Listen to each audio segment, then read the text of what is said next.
We're calling this meeting to order. This Amador County Board of Supervisors meeting for Tuesday, August 27, 2024. Would you please join us in the Pledge of Allegiance? I pledge allegiance to the flag of the United States of America, and to the republic for which it stands, one nation, under God, indivisible, liberty and justice for all.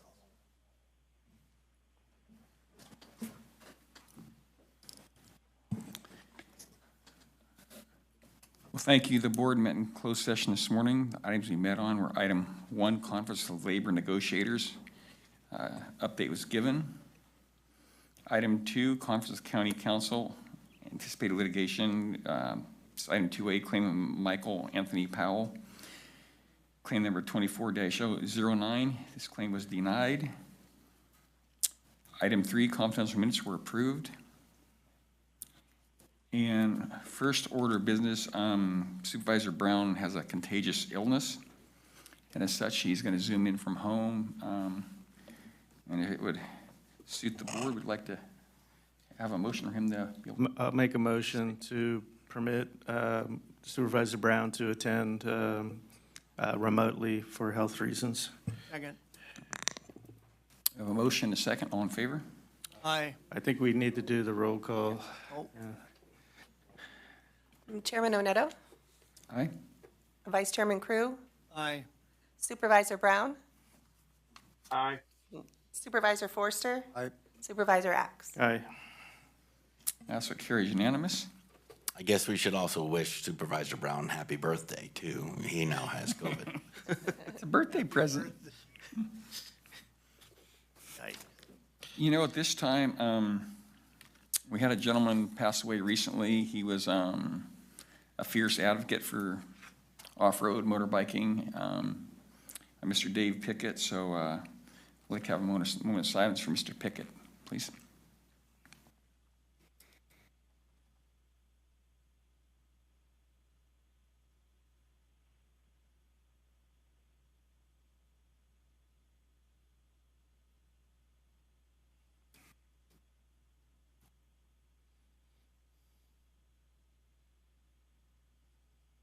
Well, thank you.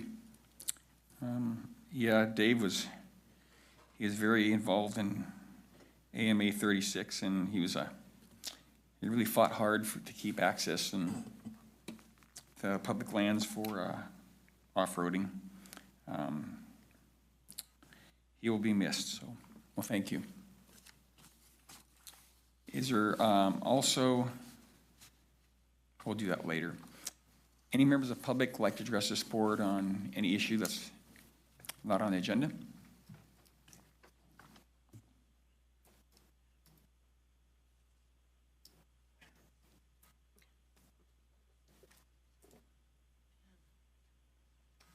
Pen. No pen. Jennifer's got one.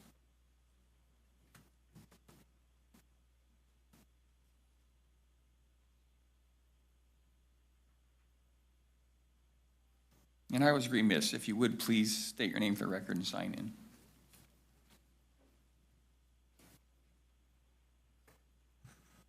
Okay. Lois McDonald. I'm a Jackson resident. And I want to give you an update on New California. We've been here quite a few times to explain through the couple of years that we have been working on getting a new state. And as we see, the state has just deteriorated more and more. It now has reached a point where financially we are billions of dollars in debt. And there is no way that California can dig themselves out of this hole. And so this is our opportunity. And so we have been following the example of how West Virginia became a state.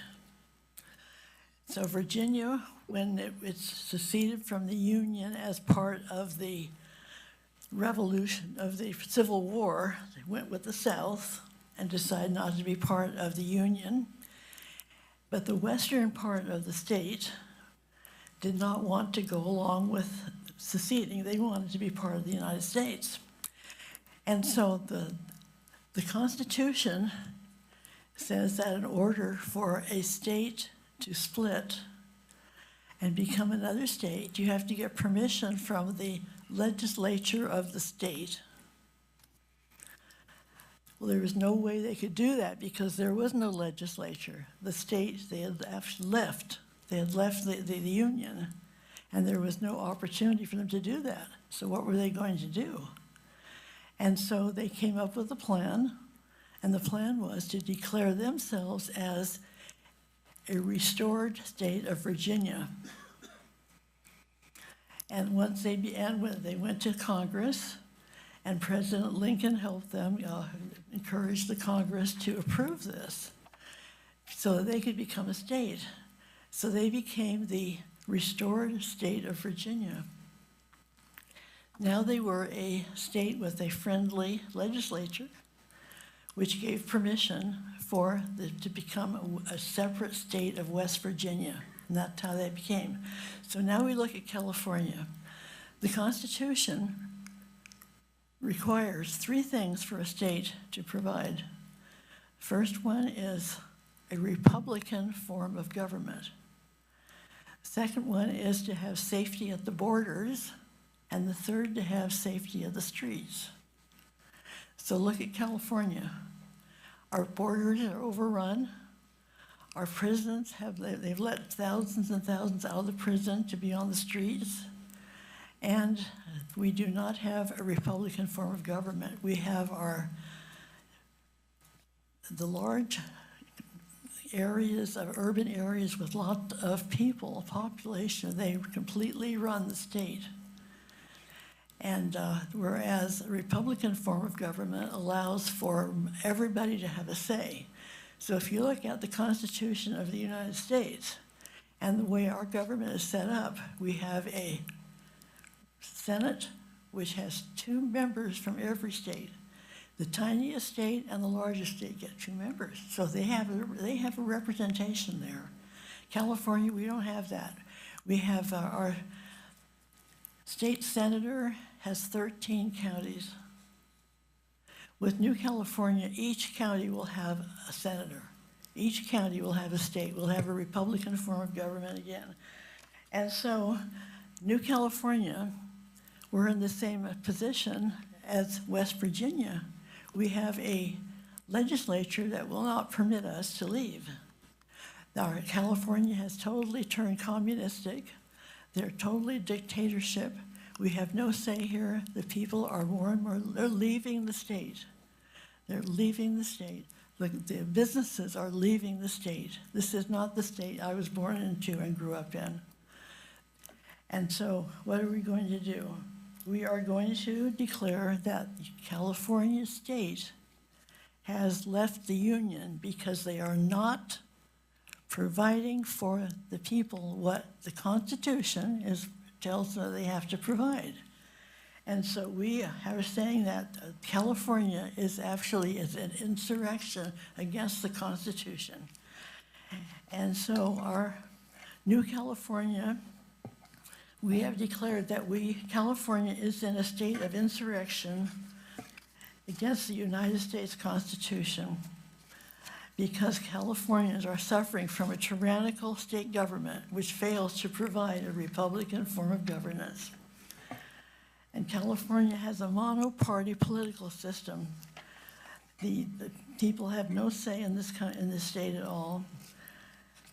And so we have declared that, and this was done in Sacramento at the state capitol. We have declared that California is now going to be a reorganized state. So we are a reorganized state. We are going to provide what a state is supposed to provide.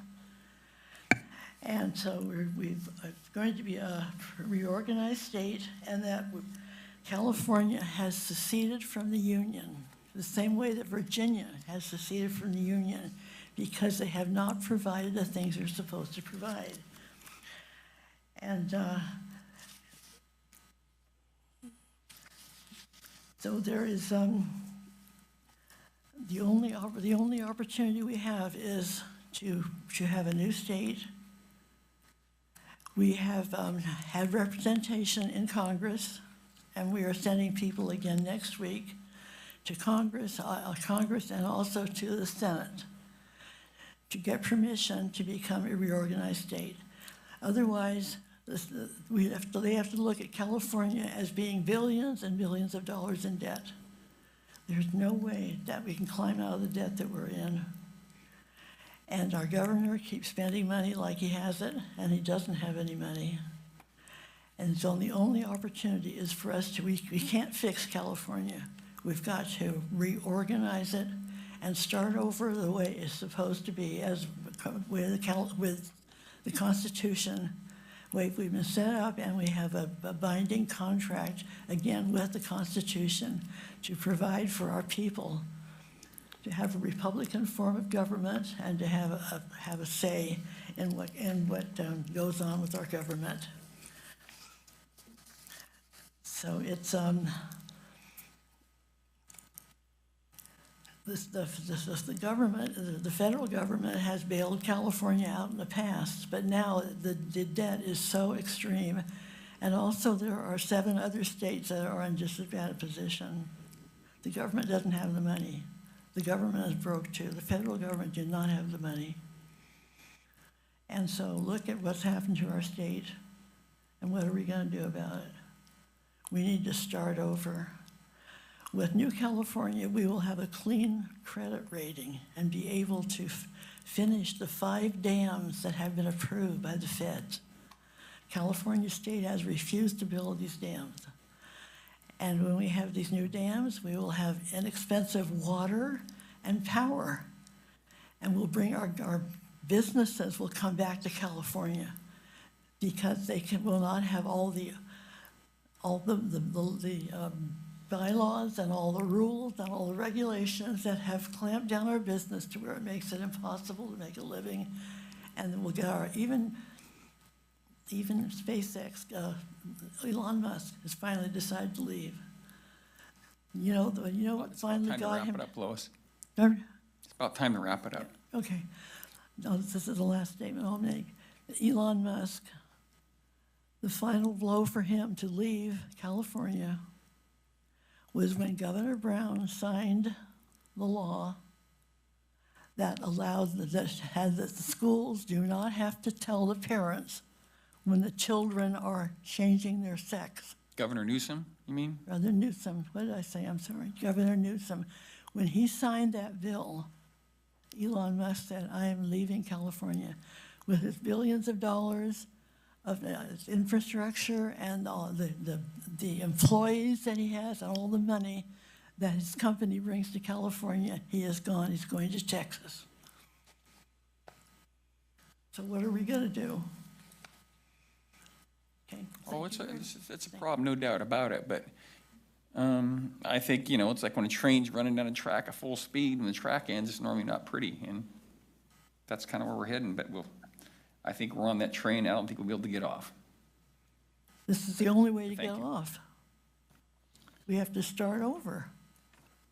Yep. It's the only way to get off.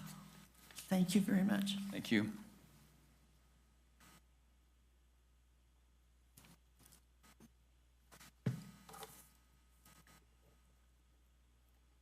Chris Strong, Ione resident.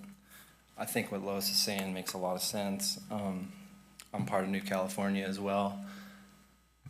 And you're right, it is flying off the track at 90 miles an hour, 120, whatever you want to call it. And we're basically, I know it sounds outlandish what we're talking about because it's never happened in a long, well, it has happened, but not for a long time. But when this train does go off the track, what's going to happen? We've, in our discussions with people in Congress, they realize that, we were talking about, is that me? 100 billions a year of deficit in this state, and we're going into a recession, and there's no curtailing of spending, there's only decrease in revenue. More and more corporations are leaving. So We're simply providing ahead of time a constitutional plan and the framework, so it's set up in every county across the state, so that there can be a transition. And I think if you talk to people in this county, they would all want everything that New California is providing, both parties. And so if you could read these papers, New California has been mislabeled as an insurrectionist or secessionist movement. We're wanting to maintain the union and maintain order and maintain borders and safety and representation in our government. And when California asks to get bailed out, or maybe they secede and try to become their own nation, sort of connected to China or whatever, when that happens, we're going to need a plan to transfer back. So the reason we're coming out here, I know you guys may think this is a waste of time what we're talking about, but when this happens, we're letting the counties know that there is a plan, and we're asking for your ear, your serious attention, and I mean, look at what we're passing down to our children. The public high school, there's gender confusion in the bathrooms. There's forced vaccinations on kids. There's trafficking of children across the border. At some point, we have to put our foot down and say this isn't going to happen. And the Constitution tells us that we have to provide these new guards. So we appreciate your attention, and we thank you for your, looking at this matter. Thank you. Thank you.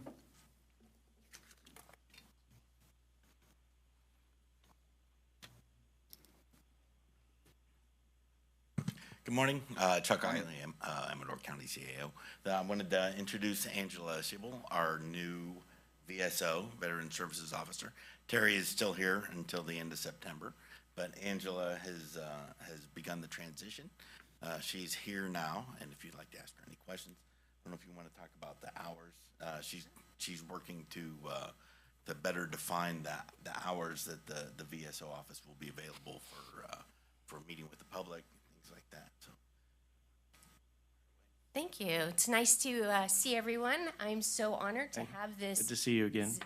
Thank you. And to have this privilege and to support and educate the veterans of Amador County. I think there's a lot of misconceptions out there with benefits, and I'd like to help them see what benefits can assist them in their life, especially our aging veterans. But right now, I've just been in the office for 5 days, and I've established a couple things and have gone to a small outreach.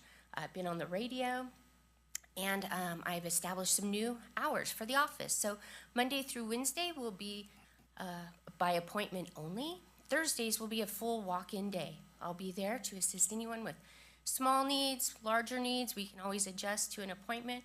But Fridays are reserved for the things that I need to take care of as a veteran service officer. And so I just want to say thank you to the Board of Supervisors and the community. And I'm just here to listen to all the veterans. Well, welcome aboard. Thank you.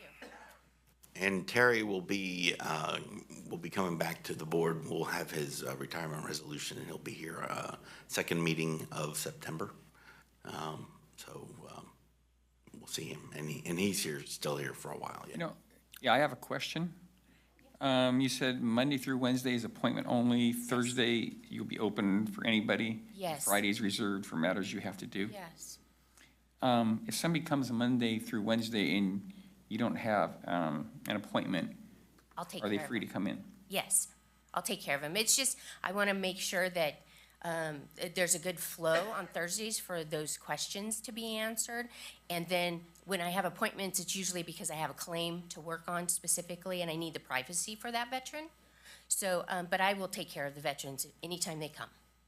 Okay, so, I may have to schedule an appointment, but yet I will still talk with them, see what they need, and take care of their business. so generally, you're going to be there Monday through Wednesday also, just appointments are yes. preferred? Yeah, I'm there 8 to 4:30. Okay. Well, thank you. Okay, thank you.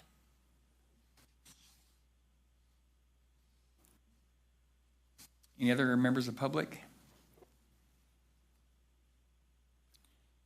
Well, seeing then, something I would like to say a little bit, talk about the state of California is, the way I've always seen it, a child is a parent's. It belongs to a parent. What I'm seeing is anymore the state is coming in and it's kind of, the new story is, well, you raise a child, but it's kind of not yours. As far as I'm concerned, my child's my child. I think that's how a lot of the people feel in this county. I think the state is going down a very bad path. When you start hearing the school districts are saying, we're going to do health procedures, your children, and maybe not notify you. I don't like that, but I think ultimately it's up to the public to weigh in at some point and say, hey, we've had enough. Anyway, moving on, looking for approval agenda. I got an item I'd like to note. We had one, item 4C. It was advertised and notice of public hearing. It was listed on regular agenda, so we're going to hear item 4C at 10:30, and it will be held over to a future meeting, but we will hear it and have a comment from. Actually, Supervisor Neto, I think we're gonna go forward at 10:30. Because the operator has received the mailed notice. So I think we can, because it was advertised in the paper. If you're okay with that, I'm fine with it. So item 4C then will be heard at 10:30. Moving on, looking for an approval agenda. So moved. Second. A motion by Crew and a second by Forster. Roll call. Chairman Oneto, Aye. Vice Chairman Crew, Aye. Supervisor Brown, Aye. Supervisor Forster, Aye. Supervisor Axe. Aye. Carries unanimous. Moving on, the approval of items on the consent agenda. We had a request on item 5Y to have that pulled and heard at a future meeting. So that's on the consent agenda, so we'll pull item 5I and we'll hear it at a later. We will take comment today, but we'll hold it over to a future meeting to address it. So 5I, the lease agreement for Mark Cornell. And 5Y. Why? Okay. So with that change, looking for a motion? Move approval with that change. Motion by Forster, second by Crew. Chairman Oneto, Aye. Vice Chairman Crew, Aye. Supervisor Brown, Aye. Supervisor Forster, Aye. Supervisor Axe. Aye. Okay, so consent agenda is approved unanimous. Moving down the regular agenda, item 4A. This is UCCE, presentation of the Cal Fresh Healthy Living Program by Kathleen Carter.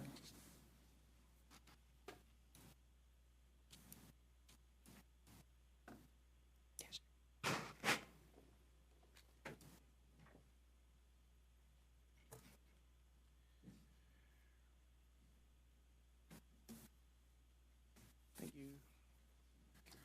Good morning. Morning. Can everyone hear me okay? Good morning. Awesome. My name is Kathleen Carter.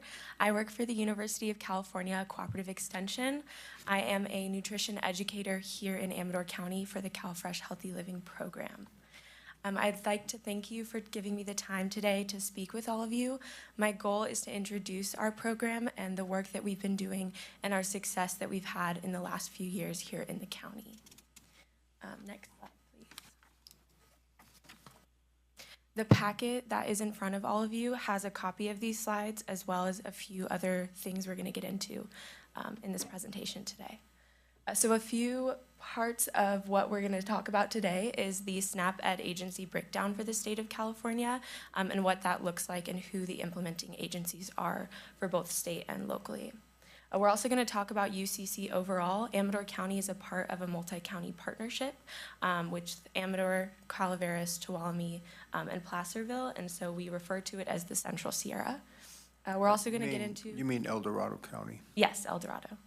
And we're also going to talk about a few county and statewide health data information, a few of our programmatic collaborations, and your return on investment for UCCE.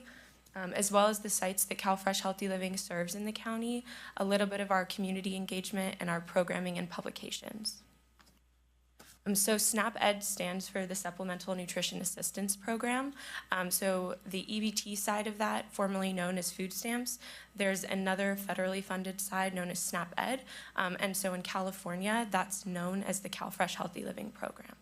In California specifically, we have 4 implementing agencies: Catholic Charities, Department of Aging, Department of Public Health, and CalFresh Healthy Living, UCCE.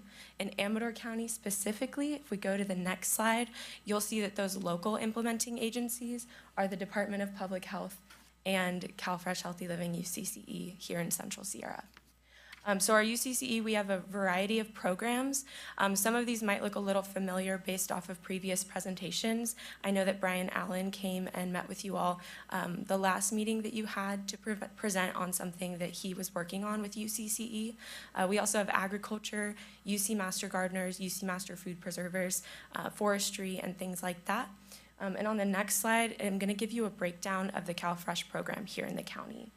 So like I said, we're a part of a multi-county partnership known as the Central Sierra. Across those 4 counties, we have 5 offices with 9 educators throughout those offices. For El Dorado County, that's Placerville and Tahoe. We have got 2 coordinators, 1 supervisor, and 1 advisor. In Amador County specifically, there's only 1 educator, which is myself, and then we have 1 coordinator and 1 advisor for all of UCCE that just happens to be based here in Amador. And we're also based in the Jackson office at the GSA building off Airport Road. Next slide, please. A little bit of background on why CalFresh Healthy Living is a presence here in the county. We're looking at a population of about 41,000 here in the county. 30% of that population is experiencing obesity. 11.1% of that population is experiencing food insecurity. When we look at it on a statewide level, those numbers are pretty similar, but they're vastly different when we look at how many people live in the county versus how many people live in California. One of the reasons, or one of the purposes of my program and implementing nutrition education is to address these factors at a local level and inspire the community to make these changes themselves. So a little bit about the funding for UCCE here in the county. In that folder that I've given you, you have a brochure for the Central Sierra snapshot for last federal fiscal year. Inside of that, you'll see a pie chart with this funding breakdown a little bit more. But essentially, the Amador County themselves invest about $150,000 into all UCCE programs. And then another $970,000 is invested from the university, advisor grants, and local community fundraising. My program specifically, CalFresh Healthy Living, we are federally funded. So that $970,000 is what makes up, or a part of it is what makes up our funding. So I also wanted to take the time and just say thank you for your investment into UCCE programs. It allows my program to partner with some of our other ones like the UC Master Gardeners, 4-H, agriculture, and Master Food Preservers into allowing us to do more of our work here in the county. Next slide, please. So for CalFresh here in the county, this is a list of the sites that we serve. We've got a few in almost every major city. In Jackson, Sutter Creek, Ione, Pioneer, and Plymouth. This is a majority of them are community-based organizations, as well as some early childhood education sites, family resource centers, food banks, and such. And if you go to the next slide, you'll see a breakdown of what those look like on a map as well. So thank you for your website for giving me this map. Next slide, please. So a little highlight on our community engagement work. We partner with the Department of Public Health here in the county to lead and organize the Amador Connecting Hands meetings. This is a coalition meeting that meets about every quarter, and so far since federal fiscal year 2022, we've grown to about 21 different organizations. And those organizations vary from Interfaith Food Bank, the Resource Connection, Amador Child Care Council, Department of Public Health, and many more, including ATCA, ACUSD, family, that sort of thing. Our goal right now, what we're working on, is developing a food security resource guide. The last one was developed in 2019. So our hope is to get that back up and running to be dispersed to residents in the county in hopes for them to be able to access resources to combat food insecurity. A little highlight of our publications and programming. Last federal fiscal year, we were featured in the Farms of Amador newsletter. This was for our partnership with the UC Master Gardeners and Farms of Amador for their work with the Seed Project Grant Award Program. We worked with ACUSD schools to implement garden and nutrition education and utilize that grant award in helping them revitalize their garden spaces.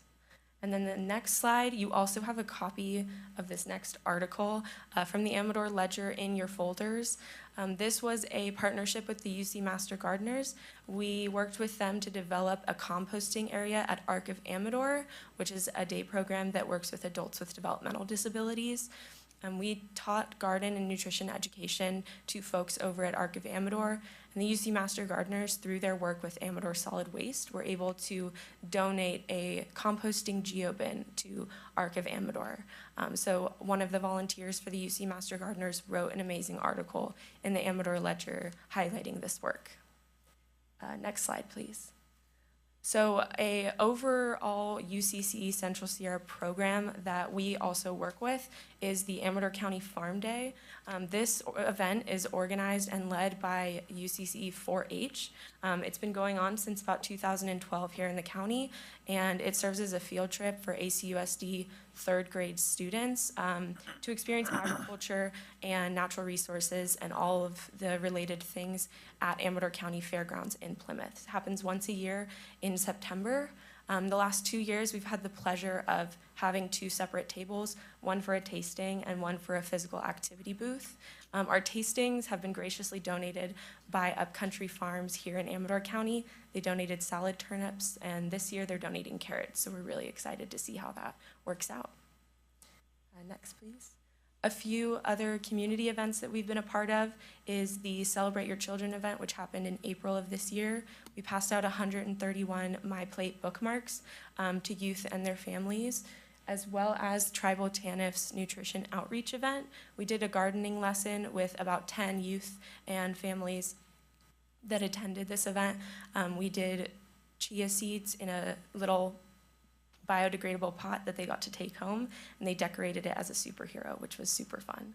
And then again, Amador County Farm Day, you've got the same 2 pictures, but we passed out tastings to about 326 participants.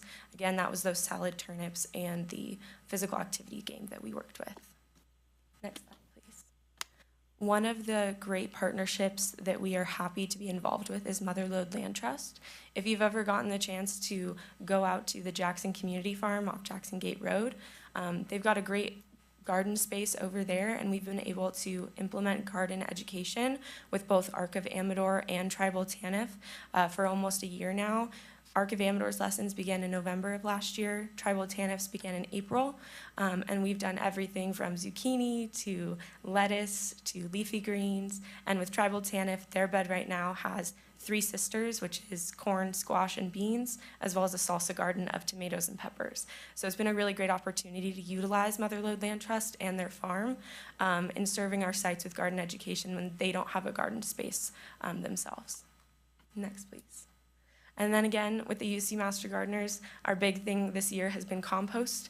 So here's a few more pictures, including another lesson that we did with Arc of Amador to check in on their composting, and then one with Amador Senior Center as well in developing that compost area for them as well. And next slide. Yeah, so 2 of the main things that my program implements is indirect and direct nutrition education. Indirect allows us to reach a lot more people. I am one educator here in the county, so indirect gives me a greater chance of reaching more folks in the county that qualify for our services. The ways that we do that is with monthly newsletters, Harvest of the Month, and Nutrition Corners. On the left here, you'll see a Harvest of the Month tasting. In the back of that picture on the left, you'll see a nutrition corner. This just has things like our newsletter, recipes, and garden flyers and things like that. In the middle, you'll see an evaluation being done by one of our participants from First 5 Amador after a tasting. They're letting us know what they think about the tasting. And then on the right, you see our monthly newsletter that has different nutritional facts. Total reach for this year, as so far, has been about 24,000 participants in the county through indirect nutrition education. And then direct nutrition, all that means essentially is that we're utilizing evidence-based curriculum. So we're bringing in that university research that's been pilot tested and evaluated for its efficacy. And we're bringing that to Amador County and teaching qualified sites for at least 20 minutes at a time. And so on the left, you see a picture of me implementing a lesson with Atka Head Start. We taught garden and nutrition from a curriculum called Go, Glow, Grow. So they're passing around a ball filled with different fruits and vegetables on it. In the middle, you'll see a lesson that was taught to tribal TANF families. It was utilizing a cookbook that was developed in partnership with Native American organizations. This lesson specifically focused on leafy greens, and then we did a cooking demonstration. And then lastly, on the right, you'll see a cooking class that we do with Arc of Amador. This cooking class utilizes an adapted curriculum for adults with disabilities and focuses on different aspects of nutrition and gardening. Again, total for this year, we've got about 53 lessons, 45 hours of instruction, and about 250 participants that we've been able to reach through direct nutrition education. And lastly, I know this is a lot of information, but lastly, one of the things that my program does is the extender model. This allows us to reach more people. Again, I'm one educator here in the county, so one of the great things that we do is we teach other staff at our qualifying sites how to teach our curriculum. That's something that's currently happening. I led a training in August earlier this month for Catch ECE. It's a physical activity curriculum designed for early childhood education. So we taught 2 staff in the August training. We're hoping for about 16 to 18 other staff from both Atka Head Starts and First 5 Amador to be in attendance for the September training. So we're really excited about that. The next thing is the Stanford Medicine Our Voice Initiative. This is an initiative that we're hoping to implement with Nexus's Upcountry Community Center, specifically their senior population that attend their senior socials once a month. The Our Voice Initiative employs community members to make changes in their own local environment, and it gives them the structure and the confidence to do so. So we work with the Stanford to develop that data and those reports to present to the community members for them to make those changes themselves. So it's a really great opportunity for both the center to change their backyard space into a community gardening effort, but it's also a really great opportunity for us to implement the Our Voice Initiative here in the county on a local level. The last thing is the Farmers Market Initiative. This is something we're hoping to do once the season ends in October. I know it can get really hectic during the summer, but our goal here is to increase the amount of folks who have EBT to utilize it at the farmers market, and we do that through outreach and marketing to show them that that's an option. So I'm currently going to be working with the farmers market managers once they get a little bit more free time on their hands after the markets are over to get EBT up and running and to help them implement the outreach and the marketing for that. So I know that was a lot of information, but if you have any questions, my business card is in the folders that I've provided you with. Feel free to email me or call me. I'd love to discuss this further with you if you're interested. But again, thank you for your time and have a great rest of your Tuesday. Yeah, I appreciate the presentation. I will say if I had to eat only a peach from a grocery store, I'd probably never eat peaches again because you think, who'd want to eat those things? They're tasteless. Absolutely, yeah. And you know, one of the great things about our program is working with those local farms to show people that locally grown food tastes really, really good. And sometimes it can be more affordable too, depending on the season. Yeah, well, it's a lot tastier, and I used to love cantaloupes, and I've almost stopped buying them because I guess they have hybridized cantaloupes now, and they're kind of tasteless. A while back, I got a good one. It was with red apple and Calaveras. Like, wow. I think it's the strawberries that are, they're really big and pretty, but they don't taste very good. But the place up on Upper Ridge Road, They grow really good strawberries. Yeah, the difference is amazing. Yeah, it is. It's really shocking sometimes. But again, one of the goals for us is to introduce people to those fruits and vegetables, show them where they can buy them at a local level or an affordable level, but also show them that there's different ways that they can prepare them. Any other questions? You know, on your health data page, Yes. I kind of hard to find, these must be state numbers that they're coming out with, Amador versus California. So I got both Amador numbers and California numbers from countyhealthrankings.org and feedingamerica.org. Yeah, I've been all over the state, and I find it hard to believe that people in Amador are more obese than the state average, but who knows? But also, on the statistics, I think when you look at rural and Amador counties, almost 69.2, rural and the statewide is 5.8. I think that 5.8 is low, because if you look at the rural counties, rural areas and counties across the state, we have our RCRC organization that has 35 counties in it. So I think rural, by their definition, is much lower than what most people would look at it as. Yeah, and it very well could be. The crazy thing about the data that I've found, at least, the 69% for Amador, that was as of this year. In California, that number comes from a different year. And so it can, depend on the data that they're utilizing for that. I would go to Rural County Representatives California and see what some of their data says, because they represent, their county sizes are anything up to 300, I believe 300,000, is that right? So it's, a lot of those counties, like Placer County, have a lot of rural areas. Even San Diego County, they have a lot of rural spaces in their county.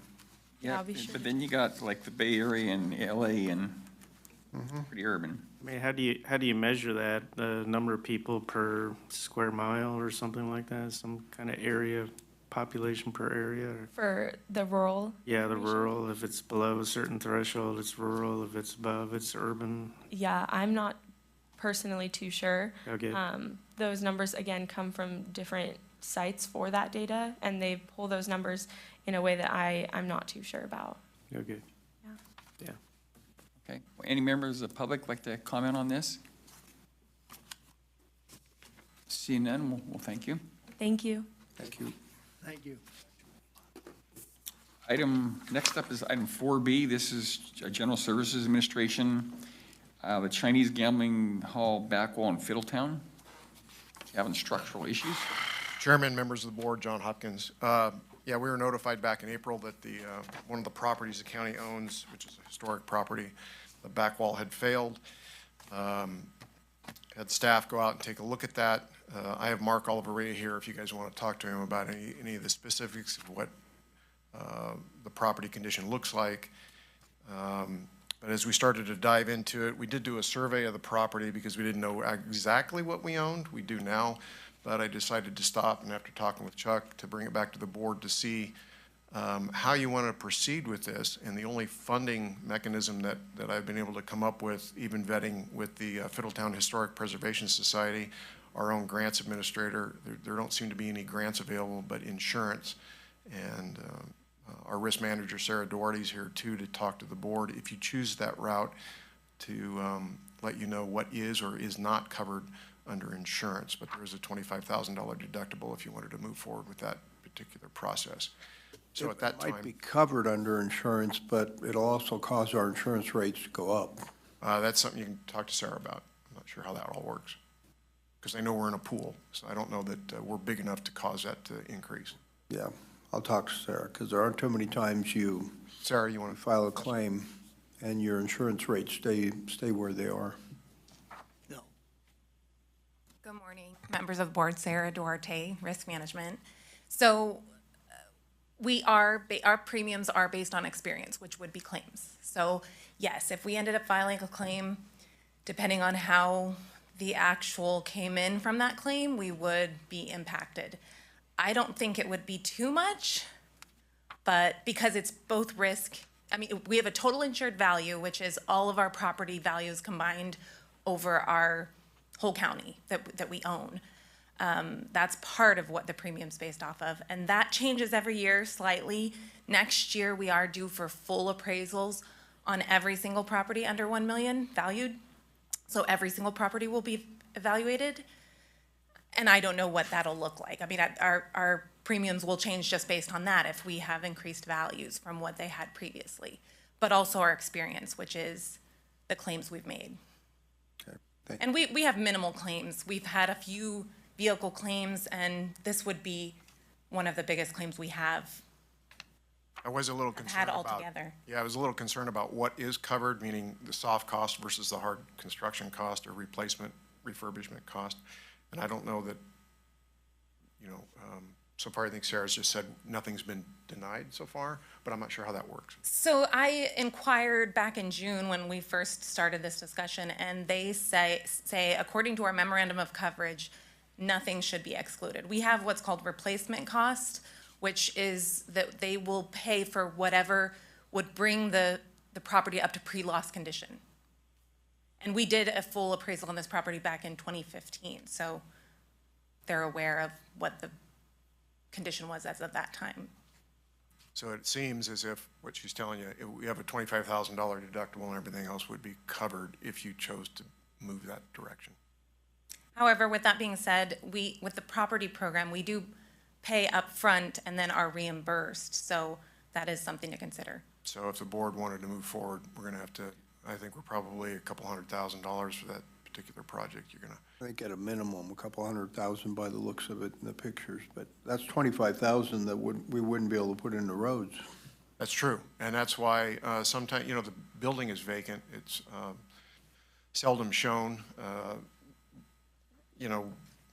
You can also just take a picture and chalk it up to history.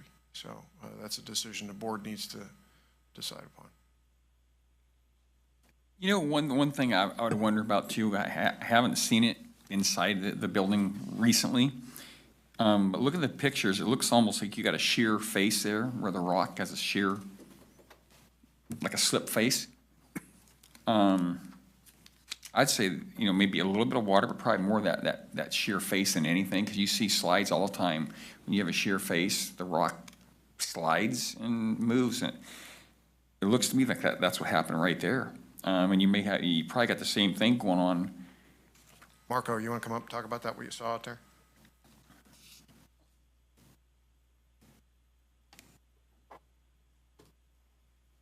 Mark Oliveria. Yeah, I went out there with a geotechnical firm, and they didn't have anything in writing yet. But they said, yeah, you're exactly what you're saying, and it's going to get worse the more water we get. All of us know how bad the winters have been the last two years. We've got an abundance amount of water. I don't even think the water was coming off the hill. I think it was coming through the hill because the water table was so high. And that rock got so wet, it just couldn't hold any. Yeah, it's wet, and also if you get air exposure, yeah, water, air, and you don't have the sun here, but you get water, air, sun, and you look at all these cut banks and the roads. They over the years they start moving. And with that, because that one section has gone, the other sections are vulnerable now too. So that's what we're trying to decide what you guys want to do with. Really I would think about all you really do is go in there with and hopefully you don't cause more damage, but if you had like a little hammer and put some steel rods in there and then pour some cement. That was discussed, and the geotechnical engineer that was there, geologist, he frowned upon putting any kind of drill into that rock. Because he was looking at it very closely, and there were sections that could go at any point. Yeah, that might cause more slippage. Absolutely. So then what do you do? Okay, so some of the things that were discussed was, one, keeping the water away from the, not the natural rock, but the rock that the Chinese made on that gable there. It's not a retaining wall, it's just a wall that's supposed to fill a gap there. And there's about, I would say, 5 to 6 yards of dirt up against that now that just washed off the hill. So we need to get that off there, probably a retaining wall and some type of ditch to get the water away from the building so it stops coming towards it. That will handle water on top, on the surface water. If we have more winters like we've had in the past, like the last 2 years, there's not much we can't do. Besides start piling rock up against the rock inside the building to stabilize it. How do you know that you're talking about taking that dirt away from the backside? How do you know once you take that away, that's the only thing stabilizing that wall? And the thing just won't fall over? It's sitting on the rock, that natural rock on the hill in the mountain or. So they think it's pretty stable? Yeah. And can I just add that anything we do, like Mark's talking about diverting water, I don't think that would be covered, because that's obviously not affecting the pre-loss condition of the building. So that's, I don't believe that would be covered. Even though it's the cause? The water? I mean, their job, insurance, is just to cover the building itself and the condition it was in prior to the loss. So I would say no, just as a, just from knowing the insurance industry, but I'm not positive on that. I could definitely look into it. I think that's something we need to find out right away, because that is part of the problem with the water getting in the building, is washing out. So, and as that dirt gets heavy out, as water hits it, it turns into mud. As we all know, it starts getting heavier. Has anybody ever look at this structure? I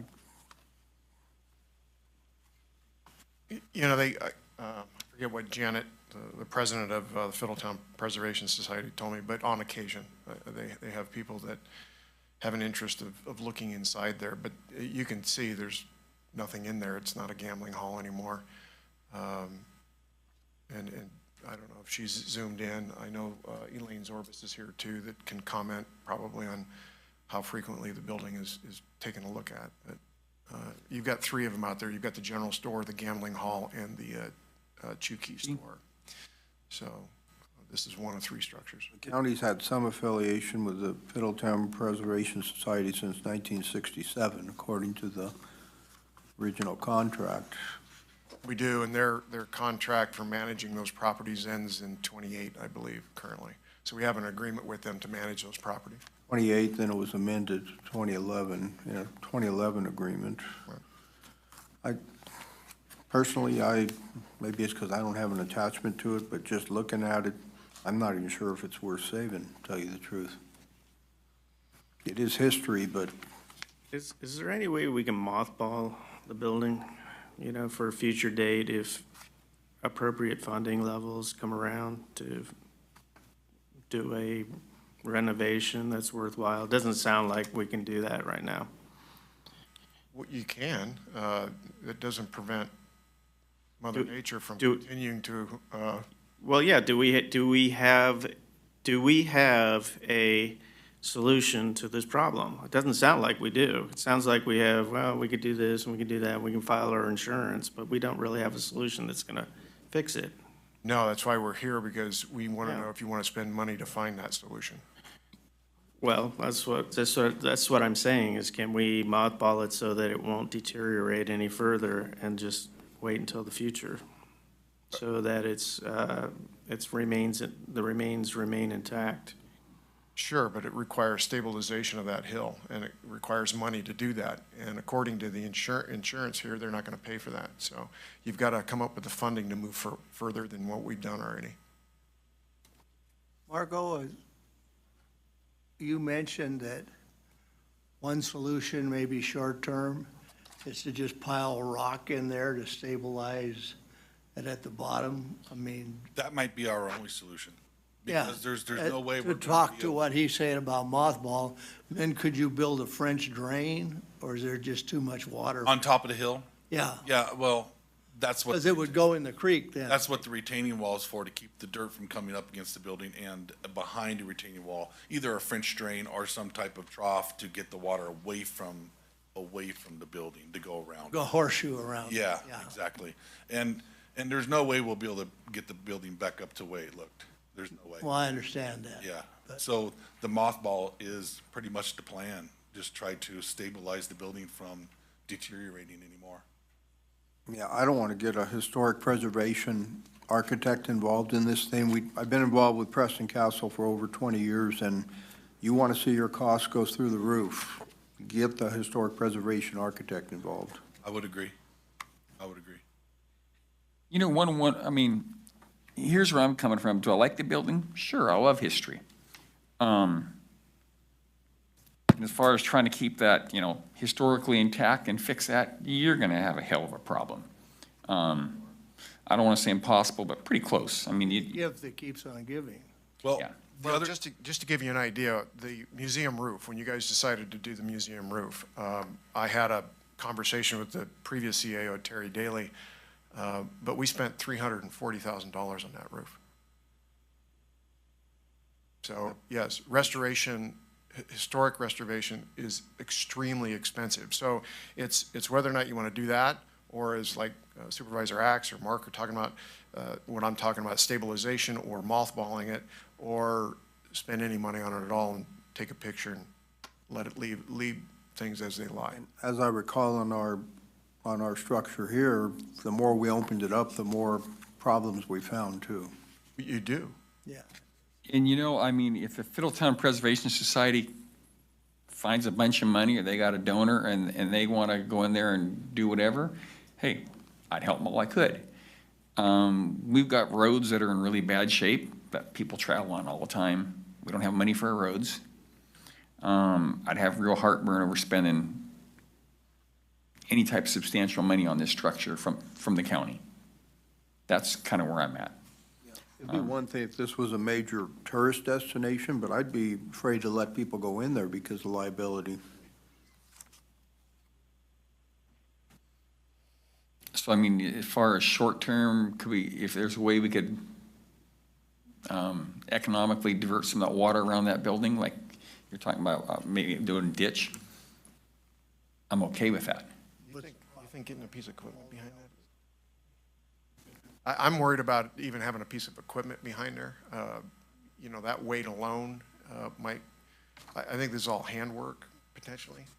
You gotta carry them rocks in there, water. I met 2 weeks ago, a week ago, 2 weeks ago, I met with 7 different firms, from civil engineers to architects, to geologists, and all of them were kind of frowning on getting the heavy equipment up behind that hill. And, you know, our property line isn't very far from that structure, so there's not a lot of room, but I'm being told that the neighbor is very accommodating.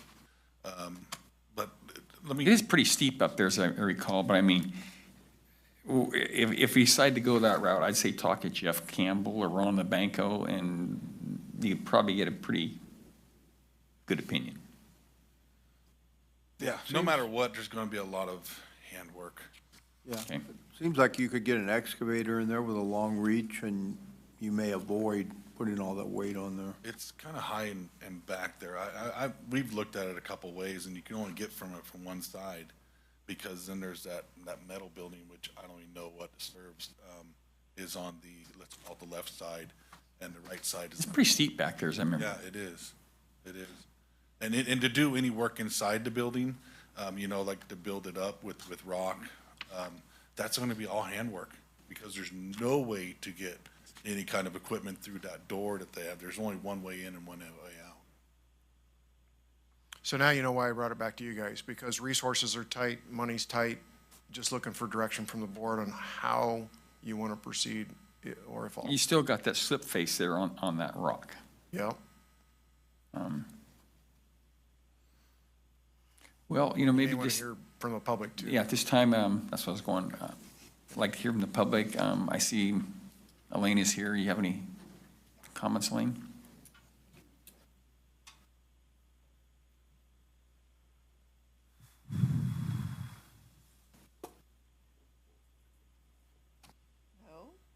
I'm Edith Hello. Hello. And I'm on the board of the Fiddletown Preservation Society, and I'm also a historian in and of Fiddletown. I've done a lot of research on the town, and I thought it might be good just to kind of put the gambling house in the context of overall Fiddletown and overall Amador County history. It was once, as you know, there are 3 buildings in Fiddletown that are associated with historic Chinese areas of the city. That's really more than any other gold rush town in California, as far as we know. The buildings are unique, they're rare, and many Chinatowns throughout the state, they were everywhere, and then they were either destroyed by arson after the Chinese Exclusion Act, or vandalism, or development.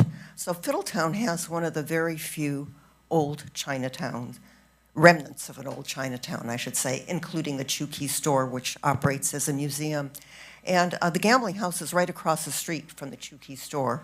And they're a cluster of buildings. So there's the gambling house, a couple of lots east of that is the Chinese General Store, which the county acquired in, I believe, 2000. And then there's the gambling house. So there are 3 buildings. Now, Fiddletown always had a pretty large Chinese population from the very get-go. In 1862, 1863, a lot of Chinese were spotted there. We didn't have a census then, but if you look at the census in 1860 and 1870, the Chinese were close to 1/3 of the population of Fiddletown. By the 1880s, when the town was much smaller, they were half the population. And Fiddletown kind of got the reputation of being a Chinese town. So the gambling hall was constructed between 1855 and 1860. And as you observed, the back wall is actually the rock face of the hill. And that building, that rock face, has held up for 165 years until the last couple of years when we had so much rain. The back part of the building is made of stone, and then it has a brick facing in front. So it's unusual in that way. Looking at the history of it, the earliest history is when the town site was, lots were assigned by a judge, and it was awarded to E.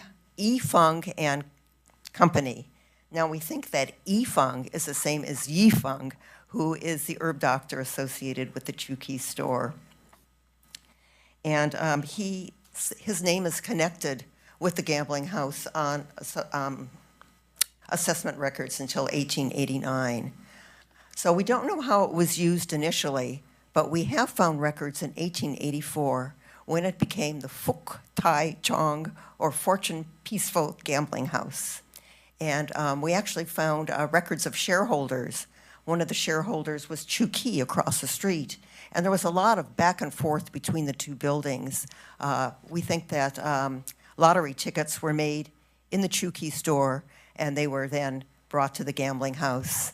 And we actually have records that show ledgers that show winnings from the lottery twice a day. They called it in the morning, during the day, and then in the evening. So it was quite an active place. Jimmy Chow, who was born in 1885, he's associated with the Chukey store. And he remembers as a young boy seeing horse riders race from the gambling house to Drytown and Plymouth to deliver news of the winnings. He also remembers Sing Sing girls in the lobby of the gambling house. Now, those Sing Sing girls provided music and entertainment. So when Chukey died, he died in 1913. Gradually, the Chinese in Fiddletown became depopulated of Chinese. The Exclusion Act, people getting old and dying and moving to other places. So he left the property, the gambling house and the Chukey store and some other buildings to Jimmy Chow, the last Chinese in Fiddletown. We have a story, you see, of all of the different owners. So Jimmy Chow became, Jimmy Chow died in 1965 at the age of 80. And after that, it became state property. The county initially declared both the gambling house and the Chukey store in eminent domain, went to the state, and went back and forth. And as you see, we have a very early agreement between the Fiddletown Preservation Society and the county to care for the two buildings. However, very little was done with the gambling house during the interim. In the 1970s, it did get a new metal roof. And I think most significant, the gambling house, the Chukey store, and the other Chinese buildings, as well as other sites in Fiddletown, were placed on the National Register of Historic Places, which is significant. So not much was done until the early 21st century, our century. And the Fiddletown Preservation Society was able to get two very large state-generated grants, one from the Office of Historic Preservation, the other from a program called CCHE, California Cultural and, I always forget it, Cultural and Historical Endowment. And both of those buildings, the gambling house and the two-story brick Chinese general store, were in very bad shape. There were large fissures in them, in the brick. They had a lot of damage from water. And so with those grants, which probably along with contributions from the public were about $500,000, we were able to have exterior work done on both buildings. And the exterior work was to weatherproof and stabilize the gambling hall and the Chinese general store. And it also gave recognition throughout California that this was a very unique and rare Chinatown. So I want to kind of stress that all three buildings are really important as a testament to a very vital Chinatown that we once had, and to the Chinese who helped build Amador County. Now, going to the present, yes, it was quite a shock to, I was one of the first people that saw the landslide inside the building. And we do open it occasionally, rope it off in the beginning, in front for major events like the Fiddler's Jam. People can peek inside that building and the other building. But it also has a potential, and that was talked about when it was rehabilitated in 2008, of being a companion museum to the Chukey store. It's right across the street, and we do have many artifacts, both here and at the county archives, that could go in there. And if measures are not taken to stop the water damage, the wall is going to continue to collapse, and there'll be no way to ever rehabilitate that building, turn it into a museum. So it's part of our legacy, and I think it's something we have to pay serious attention to because it is a historic building. We have very few Chinatowns survived. Fiddletown has one of them, and it's notable. It's on the National Register. So I want to thank General Services for proposing that the water damage could be taken care of, and that the wall could be reinforced so that it doesn't collapse further, because otherwise we're going to lose that building, and ultimately part of our legacy will be lost. I don't know if I heard him say the walls can be reinforced. I was with Mark, and one of the proposals was that they didn't want to put the wall back together because such a big chunk had gone out, but they could use rebars and, I forget the other term, another term, not concrete, but they would use rebar and other things to reinforce the walls after the water problem is solved, and that water problem would be probably through a retaining wall or something on the hill, certainly a French drain. The problem I see, Elaine, is resources. Yeah. The Chukey store is basically your museum up there. Right. Can we support a second one? I don't think so. Well, looking to the future, I'm looking in the future. I'm looking present and looking in the future. Yeah, well, I'm thinking even beyond our lifetimes, perhaps at another time, someone, it will be possible to make that into a museum. It was proposed by the architect after the restoration was done in 2008. Garviglia, was it Garviglia? I think? Garavaglia, yeah, Garavaglia. But that takes a lot of resources, and we've had other priorities too in the Preservation Society. We have 3 historic buildings plus the Fiddletown Schoolhouse to take care of. Now, we did get a new roof on the Chukey store, which I think cost about $80,000, much of the money raised by the Preservation Society. I think $18,000 was committed by the county. We paid for a new porch on the Chukey store, and Yeah, I don't want to go down the new porch, but I'm not a purist, but what was done pained me. I'll leave it at that. I concur with you but it did get some drainage underneath, which was really important because the deck was sitting right on the ground. So there's now drainage for that. But we're not talking about the Chukey, we're talking about the gambling house, which is a companion to the Chukey, and right across from it. And there really are not too many historical buildings in Amador County associated with the Chinese. I mean, 2 of them are up for sale, one in Volcano and one in Plymouth. So Fiddletown really has the 3 buildings that commemorate the people that helped build Amador County. And it is a tourist draw. You know something else you said, something about you look in the future, maybe when we were all gone? Yeah. That's part of reality. I mean, things go away. And I'm not advocating the building going away, but sometime, and the original building will be gone. I mean, stone turns to dust at some point. Oh, of course, You know, yes. I'm not advocating tearing the building down, not at all. I'm just saying it's looking at the issues. I mean, I'd be kind of curious to look at it, just inside and look at it. But I mean, it looks like a real bear to me, just looking at the pictures and what I'm hearing from staff. Personally, I don't see making a bottomless money pit out of that building. Do I appreciate all the culture and the Chinese history there? Absolutely. But I don't see us going too far down that road of all expenses, don't worry about the expense and keep going. I'm not going there. Elena, have you reached out to the Asian community in the Bay Area and places like that where, they might actually want to, contribute and support the restoration and maintaining? Or has anybody done They that? helped. We are They helped the connected. Chukey store substantially, didn't they? Yes, they did. And the Chukey store, I should mention, also needs work. Its interior walls have big fissures and cracks. And we've been looking into, we've had a couple of consultants out.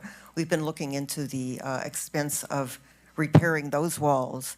And that would be certainly more urgent, not more urgent, but more of a priority than this. But I do think with the gambling hall, it can be stopped. The further deterioration of the walls can be stopped by controlling that water. A French drain, I think, is absolutely necessary, and probably a retaining wall on that very steep hill.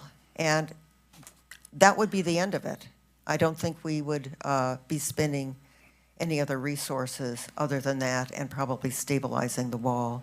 There are some grants available, by the way. I was in touch with Karen Warburton.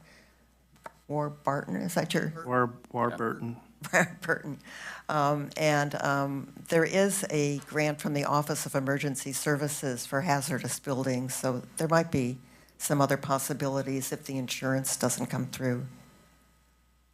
Well, that's the question, do we want to use the insurance? I don't think we can use it. Our county staff said that it was not available for water intrusion. I'd like to see that verified. That was her statement from talking to the insurance company. That's really funny because water intrusion causes damage, so it's cause and effect. Doesn't make much sense.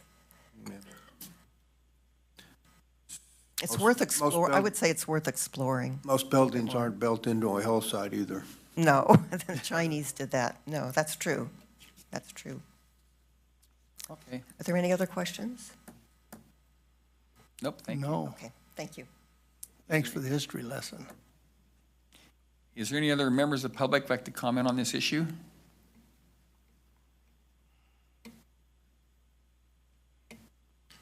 Well, So, John, if, gentlemen, what would you like to do? well, I was gonna ask you a question, is Yes, sir. we don't have enough money, and the building's gonna fall down in some time.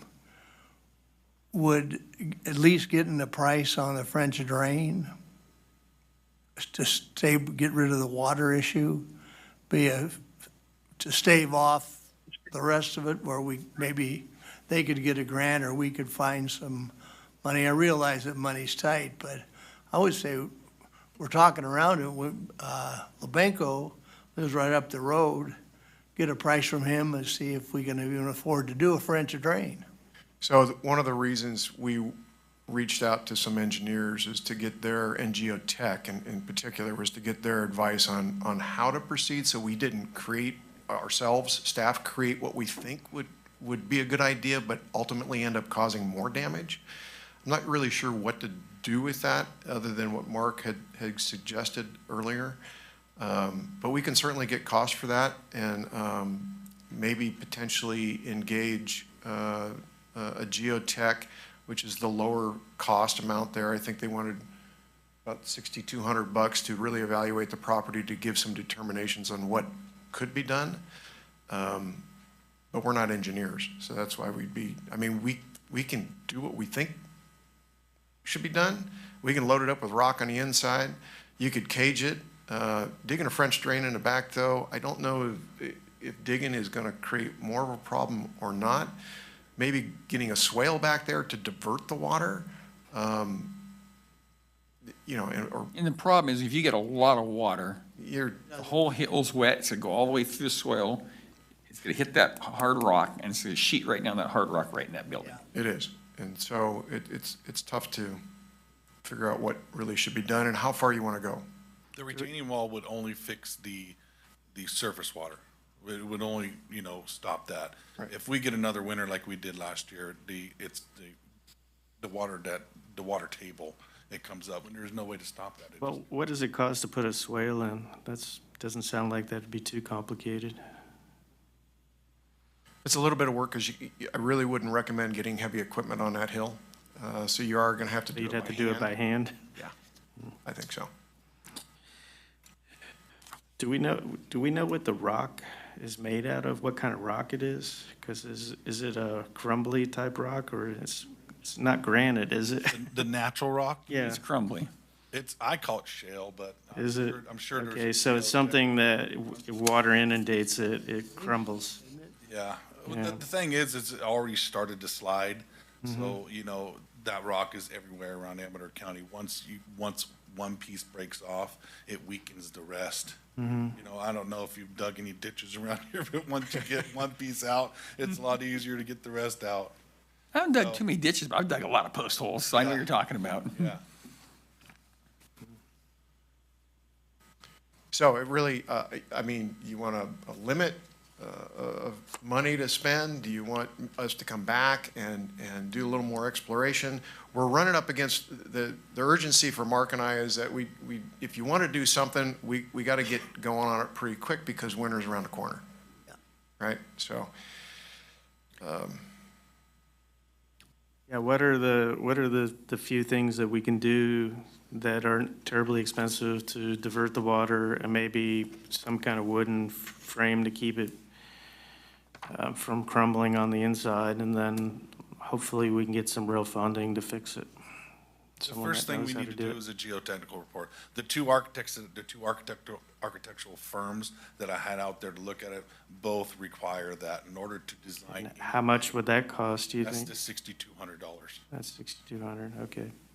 And they would be doing some hand drilling with small equipment, not heavy equipment, handheld equipment, to figure out where the rock is, what kind of dirt it is, so they can get that information to the engineers and architects to design something. You know, but that's going down the fancy rat trap. Exactly. I wouldn't go there. I mean, if you get like a local guy like Lebanco or Campbell, they could probably almost tell you in a nutshell what the geotechnical firms are gonna tell you. They're gonna say, hey, here's your issue. So I wouldn't spend that money on that. Yeah, I mean, we can get a hold of those guys and Myrtle Banco, he's a local guy, as a quasi sort of immediate need to. In an opinion, you know. Yeah, Right. yeah. And I think they could kind of tell you, hey, this is what you're up against, because they've done it for years. They know what they're looking at. And they may well tell you you're wasting your money. There's no way to fix it. Right. It's Realistic way. Yeah, Yeah. right. Right. I agree with you. You look at a project like this and you get a local contractor who's used to digging into different types of ground, he's gonna know what he's looking at. So we can take that approach and. The difficulty of doing that is following the public contracts code where I'm not getting apples for apples if I get three different opinions on how we should do it. We can handle that. Because I don't support going the full Mary Ann route where, you know, geotechnical and RFPs for, you know, you're gonna get up, you give a $250,000 probably pretty quick. Real quick. On a historic building. And this is kind of an emergency issue because they're talking about what, another La Nino fall, that we're originally talking September and probably moved it a little further into the future. Are they? Wouldn't a French drain be preventive maintenance? Well, you keep talking about a French drain rather than a Or swale. whatever. Yeah, I think a swale would be much better so that the water is just, That's fine. when it hits the ground, it's being diverted. Putting in a French drain, we're gonna be digging, and I don't know that digging's a good idea. But we'll talk to local guys and get their opinion, and then if it's gonna amount to any substantial amount of money, we'll bring it back to the board and let you know what we find. You know, when you meet with them, if I'm available, I'd love to go and just hear what they have to say, and I'd like to look at it too. Sure. Mark can arrange that. Okay. Okay? So we'll go from there? Yeah, All right, guys. We got direction? thank you. All right, thank you.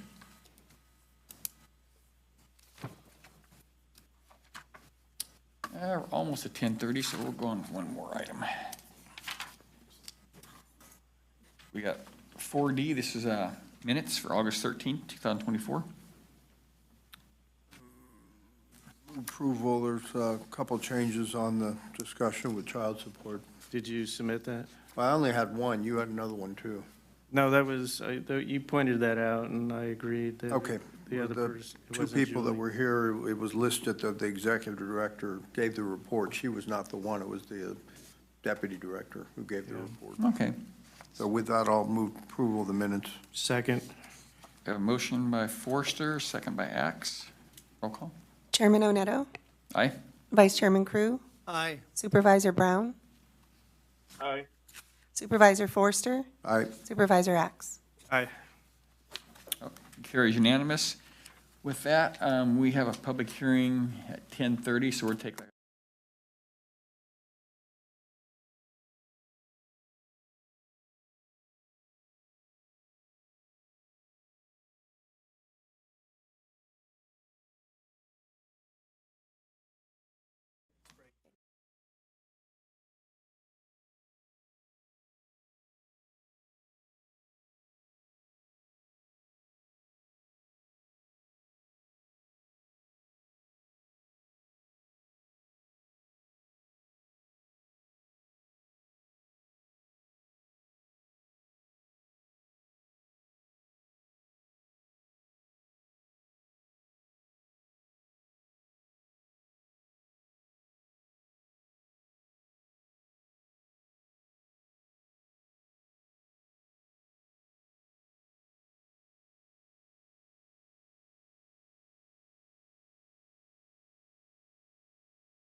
Meeting back to order.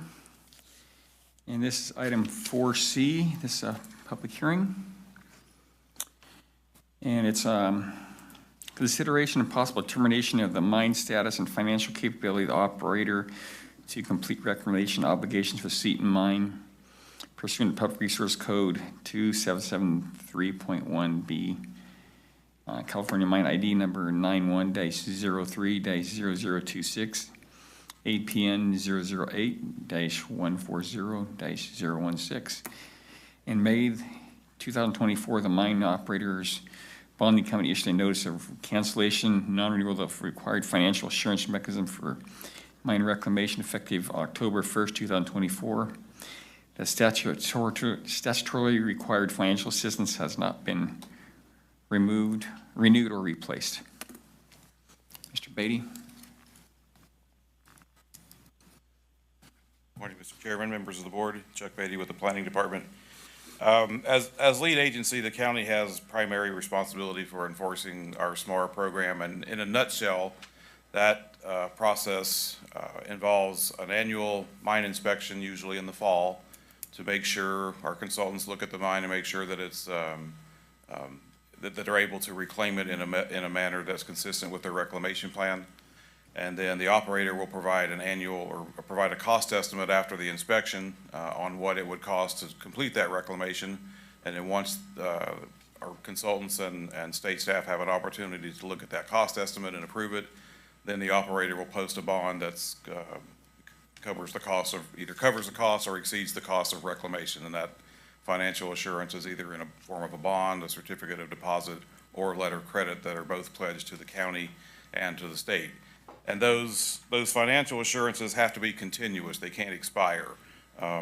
It's not unusual for an operator to replace one, but they have to provide the replacement, get it approved before an existing one is released if they want to switch banks or bonding companies, and that happens annually for different mines for different reasons. But they have to be continuous and in place. In this case, in November of 21, the operator of Seton Mine provided the county and the Department of Conservation a $20,000 bond to cover the cost of the reclamation of the Seton Mine, which was the same cost as their their annual cost estimate. In May of this year, we received a notice of cancellation or non-renewal for the bond that would be effective at 12:01 a.m. on October 1 of 2024. We've made numerous requests, and the state's made numerous requests to the operator to get a replacement bond in place, but to date, we have not had any good faith effort for that to occur. And the issue is, if it's allowed to expire on October 1st, then the county's subject to being financially liable to reclaim the site, because there would be no financial mechanism in place to force the operator to do that, and no clawback for us, no mechanism for us to reach back on and be able to collect that. Per the Public Resources Code, if we have evidence that the operator is financially incapable of completing the reclamation, we can hold this hearing. Make that determination as to whether they're financially capable or not, and then proceed with forfeiture of their financial assurance and reclaim the site. A secondary issue here is that the operators, all of them, are required to file an annual report with the state, whether they're active or not, and then submit, there's a fee that goes with their annual production to the state. And that's not county money, that's state money, but if in the event that doesn't happen, the state will let us know, and we have to spend staff resources to encourage the operator to comply with the statutes. And in this case, the operator's not filed those reports in 2021, 22, or the 23 operating years. An approaching cancellation date, no good faith effort to replace it, and the issue with not paying the required fees for the last 3 years could be considered financial incapability for reclamation. And then you could proceed with forfeiture of the bond and reclamation of the site. That's not a position that staff wants to be in or wants to approach. And this is only the third time in the near 50-year history of the county being the lead agency for SMAR that this has occurred. But if that bond's allowed to expire, then the county's potentially financially liable for the reclamation. Mr. Beatty, I was just thinking, let's talk to county council, that My land is actually probably, depending on where you look, I have land approximately half to 3/4 mile of distance, so at this point, just out of caution, I can recuse myself from this matter. So, thank you. Okay. Okay.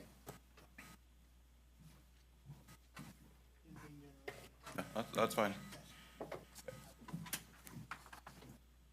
One option you may have is you could continue this item for 2 weeks and allow the operator another 2 weeks to get a bond in place and reconsider this item at your first September meeting. But I would caution not to wait until the second September meeting, because at that point, there's only 3 days left, 3 working days left to collect or to seize the bond. I think depending on what Mr., I think it's Gornet, is that correct, says, would this put a black mark on him if we just pull the plug and move forward? Well, it would. If it does, I'd rather not do that and give him the extra 2 weeks, depending on what he says today. So would it, if he says, I'm not sure I'm gonna be able to do it, and we pull the plug, I mean, would that kind of put a black mark on him in the future? And We can authorize staff to do this up until the time it's gonna expire. Just because you approve it right now doesn't mean that we're gonna go pull it tomorrow.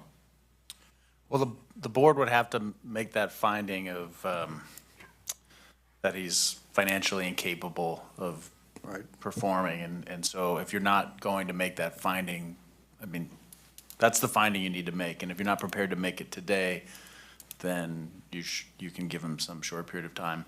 Under the bond, though, he's also in breach by not doing his timely reports. So it's not just the bond, it's the reports as well. Correct. Do we even know if there was any activity in the last 3 years? There's been minor activities, some not haul roads, but some roads graded in just to put shop buildings, and there've been some exploratory work, but not significant excavation or underground work, no. So in 2 weeks' time, should he be able to get those 3 years for back reports filed? That should be adequate time and to get a bond in place. And it's not like it has to be, double bonded. That replacement bond could take effect on September 30th, and then that's adequate because it at least overlaps. Okay.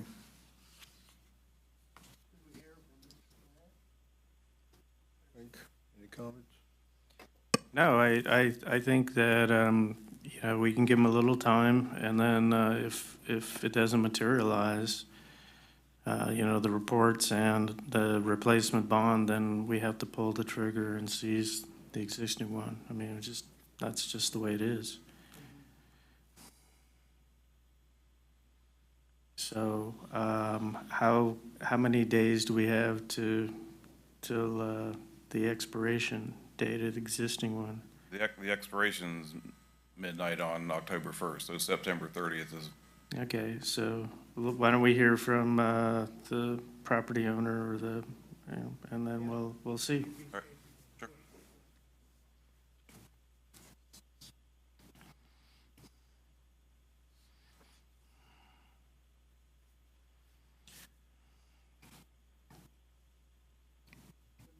Good morning, everybody. How are you? Morning. So, reclamation bonds have become somewhat problematic. Bonding companies don't want to write them any longer, and they don't want to write them in a county that's basically a fire zone. And we've been all converted in Amador City, Dry Town, Volcano, the places that I own property, to fire zones. So, our insurance has gone berserk for property and for housing, of course. And we are finding now that these bonds are more difficult to get. But that being said, I've got 4 brokers working on it. All of them have some options. I'm most sure right now about CCI. which is out of LA, and they seem to have a very robust bonding program that they feel that they can write the bond. Now, if we can't get the bond written in whatever time period you give me, we will post the $20,000 in cash with the county. So I don't think that's a real issue. The face reports are another problem. My geologist is 86, I think, on his last birthday. That sound about right? David Sanders? He's old. He's old. He's still operating like it's 30 years ago. So I've had to find a new geologist to work on these reports, and I have her. Her name is Lucy Mulvey. She just sent me a proposal yesterday. I'll have her on board, and I'll have her work first on the back reports that we need to get to the state and the county. It's kind of a weird system on how, you're supposed to know that you're supposed to have it in by July 1st, and we don't know all these things absolutely.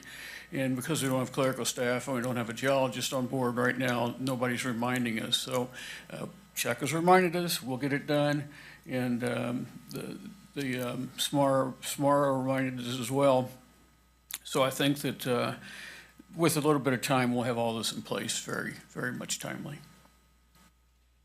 Well, basically, I think you have 2 weeks to let us know if you're going to get the 3 years of reports done, 21, 22, 23. And we need to know, I don't know, Greg, would that be sufficient if he posts, if he gives us $20,000 in lieu of not having a policy right now? I'm going to defer to Mr. Beatty on the allowable security. I assume that's... Cash is no longer an allowable security. It has to be, because the state and the county have to be able to access it, and if it's in a bank that's in somebody's name or even in our safe, that doesn't work for the state. A certificate of deposit will work, a bond will work, or a letter of credit will work.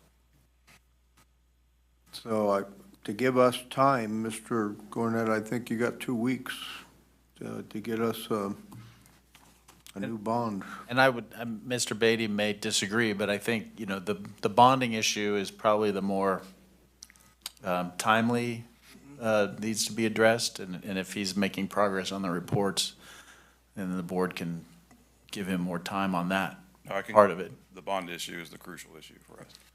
What'd you call that?